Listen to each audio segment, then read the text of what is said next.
Christensen joins us on Real Life, the author of, among other books, When the Last Straw Falls. Great to have you joining us, Julie. Thanks. Nice to be here. And it is a very, very common answer to the question, how are you? I am so stressed.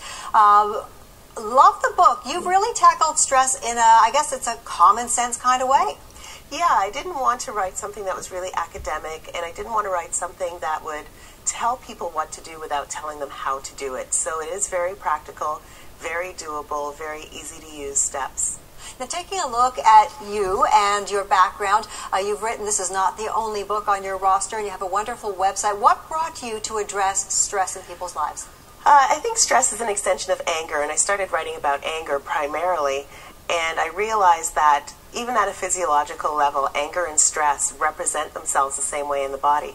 And so looking at stress itself, I realized that sometimes people are feeling angry, and yes, they need to have strategies to deal with their anger, but when they're feeling stressed, the physiology might be the same, but they might not have the same strategies, or the strategies that they use for anger don't really apply to working with stress. And so I started delving into it and found lots of strategies, which of course will overflow into the work that I do with folks that are dealing with anger, but also I think it's really useful to have those strategies at any time.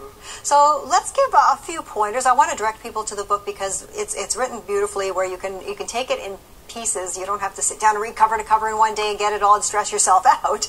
But a lot of moms watching our show right now, and you are dealing, as a mom, you're dealing with all kinds of stress, whether it's the house, whether it's the kids, whether it's just getting from A to B or going to work or getting home. If someone is dealing with what they feel is almost an unmanageable amount of stress, where's a great place to start to get it under control? Well, I think a good place to start is to look at picking your battles, and that's one of the chapters in the book that just talks about which of the things that you feel like you really need to hold on to and control can you just let go. There are some things that you really just have to drop and leave for another day. And, you know, for young moms, it's simple advice like sleep when the baby is sleeping. Never mind the dishes, never mind the laundry. They'll be there when the baby's awake and you can do it then.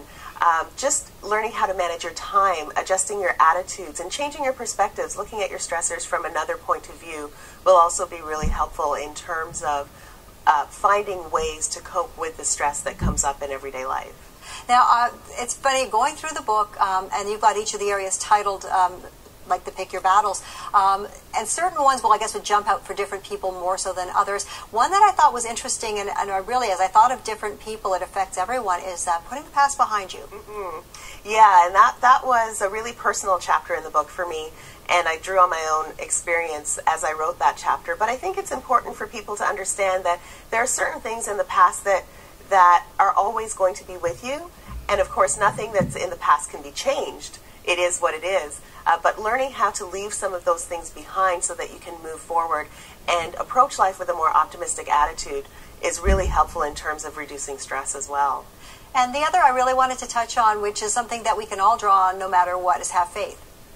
Yes, yeah, one of my favorite chapters, and I kind of poke fun at the law of attraction a little bit in that chapter, because everyone says, oh, I believe in the universe, and I'm thinking, well, you got to have faith in the person who created the universe, right? So having faith is really about believing that things can be better, and that perhaps you believe that someone out there is looking out for you, and just believing that there are people who love you and that are supporting you, and that you're not alone in your struggle, and that even though you are coping with stressors on a day-to-day basis, that there are supports available, and that if you reach out for them, that they will be there for you.